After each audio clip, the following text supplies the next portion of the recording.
Hey everyone, welcome to Homemade, where I teach you how to cook authentic and simple Bengali cuisine. So today I'm going to show you how to make one of my favorite recipes called Saag, which is basically spicy, creamy, curried spinach. Traditionally, you can make it with paneer, which is Indian tofu. You can also make it with proteins such as chicken or lamb. But considering how we just had Thanksgiving, I'm going to try a slight twist to the recipe and cook with everyone's favorite bird, boring turkey. So let's get started. To kick things off, let's go ahead and dice one large red onion and set that to the side.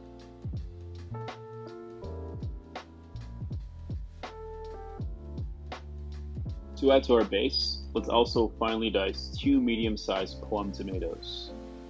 You can leave the skin on and set that to the side when you're done.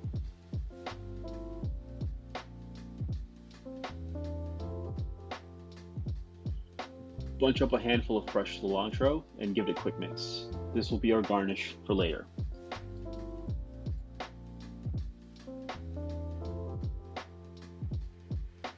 Thinly slice 4 green chilies for the base. You can also remove a few if you want it less spicy. For the spinach, I'm using 2 large bunches of curly spinach. Cut off the stems and cut the bunches into 2-inch pieces. I'm using the food processor to pulse the spinach into a creamy paste. It makes the curry base more consistent. Feel free to add a splash of water to get the processor going. What you're looking for is a pesto-like paste in color and texture.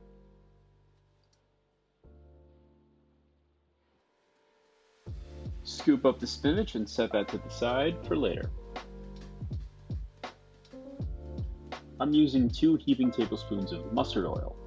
Mustard oil is traditionally used in Bengali cuisine, and I find that it adds a ton of extra flavor and has a pungent mustardy aroma when it's cooked.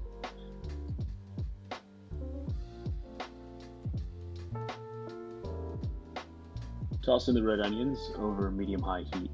Give everything a stir and sweat out the moisture, or until they start to brown and turn translucent.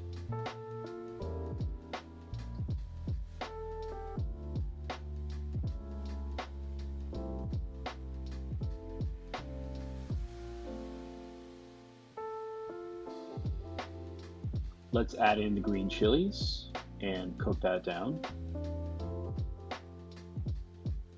Add 2 tablespoons of ginger garlic paste. This is a traditional paste found in Bengali and Indian cooking.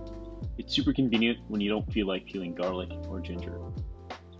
Gently stir and cook down the raw flavor. If you're curious about how to make ginger garlic paste, it's super easy. In a food processor, blend up equal parts peeled ginger and garlic with a splash of water. It's convenient for cooking and stays fresh in your fridge for months.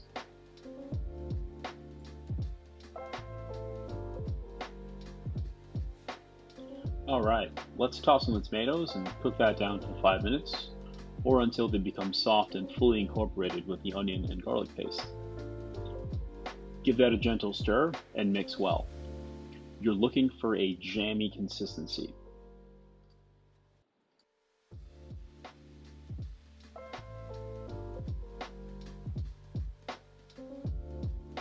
The spice blend for saag is very simple. Start off with 1 tablespoon of coriander powder, 1 tablespoon of Kashmiri Red Chili Powder, half a tablespoon of turmeric powder, and 1 tablespoon of cumin powder.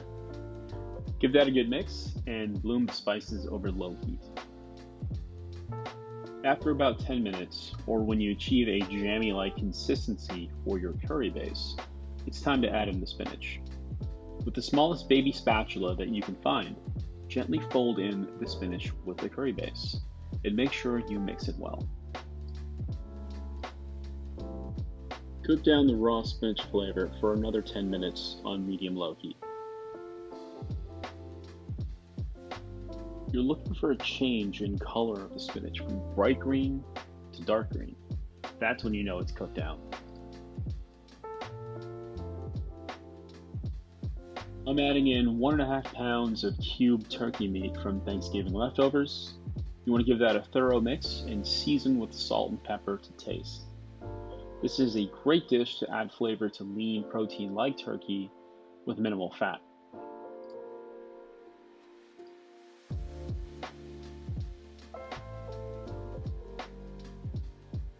The turkey is already cooked, so you don't want to overcook it more. Give it a proper mix with the spinach curry for another 5 to 8 minutes.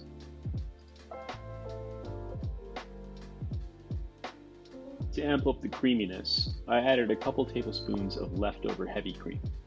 This is going to add a ton of additional flavor and fat. Mix that well.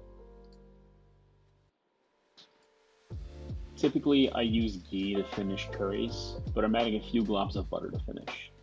This will add a luxurious sheen to the curry base. Plus, who doesn't like butter? Finally, let's add in a few sprinkles of garam masala powder.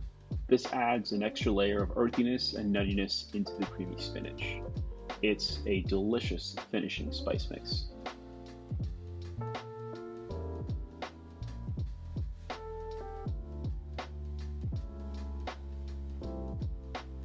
And there you have it, creamy and spicy saag with Thanksgiving turkey. I like to eat my saag over a bed of basmati rice and garnish with cilantro to taste. Enjoy.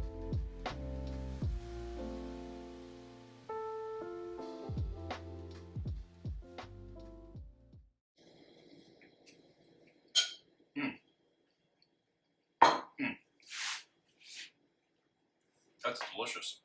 It doesn't even taste like turkey. It's spicy, it's creamy, it's got the right amount of flavor. It's a great dish to revitalize any sort of protein, especially dry or boring protein like turkey. So I hope you make this for next Thanksgiving and wow your friends and family, because no one likes turkey. Thanks for watching Homemade. I hope you like and subscribe, and I'll see you next time. I'm gonna keep eating because it's delicious.